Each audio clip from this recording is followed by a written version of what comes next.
Good morning, everyone. Dear students, in our surrounding, we observe the different physical phenomena. All those physical phenomena that we observe, some physical phenomena are measured by us or calculated by us. So, the phenomena that are observed or calculated by us are known as physical quantity.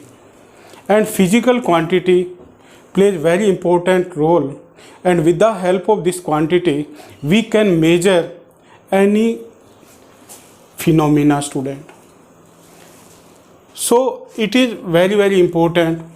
First you try to understand that what is physical quantity. Again I am repeating, any phenomena or any quantity that can be measured by instrument or calculation are known as physical quantity. Example: length, mass, time, electric current, temperature. These all quantities can be considered as physical quantity, student. Like length, when you purchase the clothes from the market, student, then what the shopkeeper does, he calculates or he measured the cloth with the help of one iron rod, and that rod is known as meter rod. So the length is physical quantity. Like the mass, student, when you purchase the fruits vegetable from the market, then that particular vendor or that particular cartman, what he does, he measured that fruit or vegetable with the help of weighing machine. So mass is also physical quantity. Next is time. Time is also measured, student, with the help of watch or with the help of clock we measure it. Like this electric current is measured by the ammeter. Like this temperature is measured by the thermometer, and there is one unit that we use for it is Kelvin, or degree Celsius we also use. But what is the SI unit of the temperature? It is Kelvin, student, and its SI unit is ampere.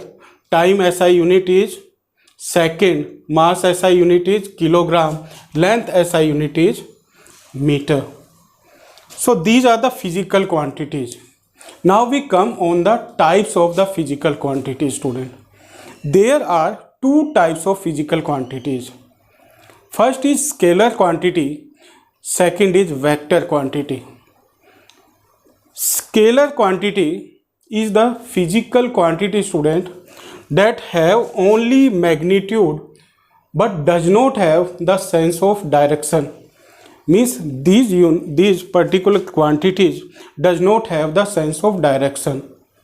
Like distance does not have the sense of direction. Like I say that our Sangharia is 365 kilometers far away from Delhi. So this 365 kilometers is the distance of Sangharia from Delhi, student. Like this, speed is also the physical quantity that have only the magnitude but does not have the sense of direction. Like when we move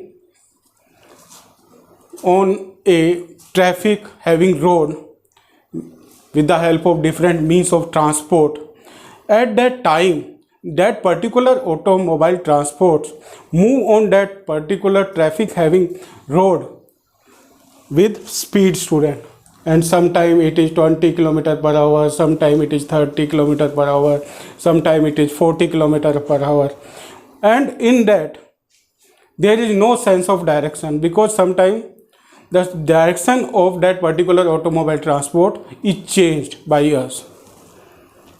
Next is mass. Mass does not have the sense of direction, student. Now what is mass, student? Mass is the physical quantity that is due to the inertia of an object.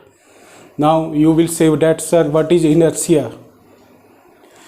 Inertia is the tendency of all the objects, student, living as well as non-living. And in this tendency, what they have, they resist the change. They want to remain on the same position, and this tendency is known as inertia. And we have mass of an object due to the inertia of that particular object. And what is the SI unit of mass? It is kilogram. Like this. Next is time. Time also does not have the sense of direction. It has only the magnitude, student. Next is volume. Volume is also does not have the sense of direction. It has only magnitude. Like if we measure the milk, then what we say, that it is 2 liter, 3 liter, 1 liter. So volume does not have the sense of direction. Next is density. Now what is density, student? Density means the mass per unit volume of an object is known as density, and it does not have the sense of direction. It also not have the sense of direction. So the physical quantities that have only magnitude and does not have the sense of direction are known as scalar quantity. Next is vector quantity. So what are the vector quantities, student? The physical quantities that have both magnitude with sense of direction. Means they have both magnitude as well as sense of direction. And these quantities are measured by indicating one arrow. Means we draw one arrow above those symbols of the physical quantities. Like displacement. Displacement is the path, student, that is covered by an object, and that path have the definite direction, and this quantity is known as displacement, and it is indicated by S. And distance and displacement both have the same unit, same SI unit, and what is it? It is meter. Like this, velocity. Displacement per unit time of an object is known as velocity, and velocity also have the sense of direction, and it is indicated by V, student, small v. And we also draw one arrow upward the V. Next is weight. Weight also have the sense of direction, student, because we have the weight. We have the weight due to the gravitational force. So all the things are attracted towards the earth.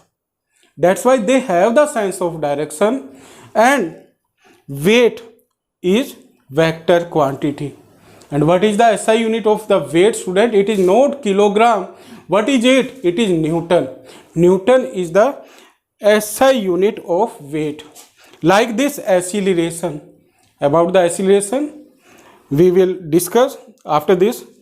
Acceleration, in short, I want to tell you the rate of the change in velocity. The rate in the change of velocity is known as acceleration, and it is indicated by small a, and it also have the sense of direction. Next is force, student. Now what is force? In junior classes you have read that pull or push of an object is known as force. But now what will you learn? The mass with acceleration of an object is known as force, and force have the sense of direction. Like if we push an object, then we have particular direction, student, in which direction we apply the force. Like this, if we push something or if we pull something, then we have the direction, student, a particular direction, in what particular direction we apply the force. That's why we can say that the force is vector quantity. Now you will learn about these quantities, student. Why? Because with the help of these physical quantities, these types of physical quantities, you can easily differentiate the two different physical quantity. Like if I say you that write the difference in between distance and displacement, then what will you write? Both are the covered path of the objects, but what is the main difference in them? That the distance is scalar quantity, but the displacement is vector quantity. So like this you will write the difference. Like what is the difference in between speed and the velocity? Both have the same SI unit and both have the velocity per unit time. But what is the main difference in them? The main difference is the sense of direction. Speed does not have the sense of direction, but the velocity have the sense of direction. Like if we cover the shortest path and that path have the sense of direction, then that displacement per unit time is known as velocity, student. There are the two type of velocity. I will tell you in the next segment in detail, but in short I want to tell you that initial and final velocity. What is initial? Initial means the velocity at which an object starts its motion with respect of the observer and the surrounding. And what is final? The velocity at which the object ends its motion with respect of the observer and the surrounding. It is final velocity. So it is about the speed and velocity. Now we will discuss about them in our next segment in detail, student. Now you will write these differences or in between scalar and vector quantity in your notebook. So thank you very much and have a pleasant day.